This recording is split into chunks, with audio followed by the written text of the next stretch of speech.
एक बार एक राजा भेष बदलकर रात में नगर का भ्रमण कर रहा था। अचानक वर्षा होने लगी। उसने एक मकान का दरवाजा खटखटाया। अंदर जाकर राजा ने एक बार स्वामी से कहा, मैं कई दिनों से भूखा हूं। भूख के मारे मेरे प्राण निकल रहे हैं। जो कुछ हो मुझे तुरंत खाने को दे दो। घर का मालिक स्वयं अपनी पत्नी और बच्चों सहित 3 दिन से भूखा था। घर में अन्न का एक दाना तक न था। वह बड़े धर्म संकट में पड़ गया कि अपने भूखे अतिथि को कहाँ से भोजन कराएं। तभी उसके मन में एक विचार आया। वह घर से बाहर निकला और सामने एक दुकान से 2 मुट्ठी चावल चुरा लाया। पत्नी ने उन्हें पकाकर अतिथि को खिला यह दिया। दिन दुकानदार ने राजा से पड़ोसी की शिकायत की। कहा कि उसके पड़ोसी ने दुकान से चावल चुराए हैं। राजा ने तत्काल उस आदमी को बुलाया। चावलों की चोरी के बारे में पूछा।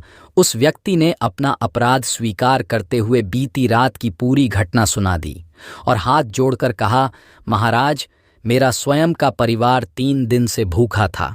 मैंने अपने लिए चोरी नहीं की और ना ही कभी करता। चाहे प्राण निकल जाते, परंतु आधी रात में घर पर आए अतिथि को भूखा नहीं देख सकता था। इसीलिए मुझे यह अपराध करना पड़ा। राजा को यह सुनकर बहुत दुख हुआ। उसने उस भूखे व्यक्ति को बताया, वह अतिथि और कोई नहीं बल्कि मैं स्वयं था। फिर उसने उस दुकानदार को बुलाया। पूछा कि क्या तुमने अपनी दुकान से पड़ोसी को रात में चावल चुराते हुए देखा था?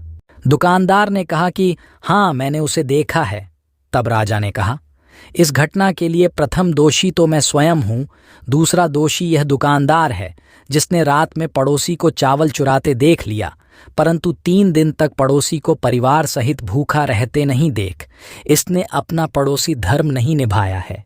तब राजा ने अपने को 2 कोड़े मरवाने का आदेश दिया और उस पड़ोसी को 4 कोड़े मारने का आदेश दिया।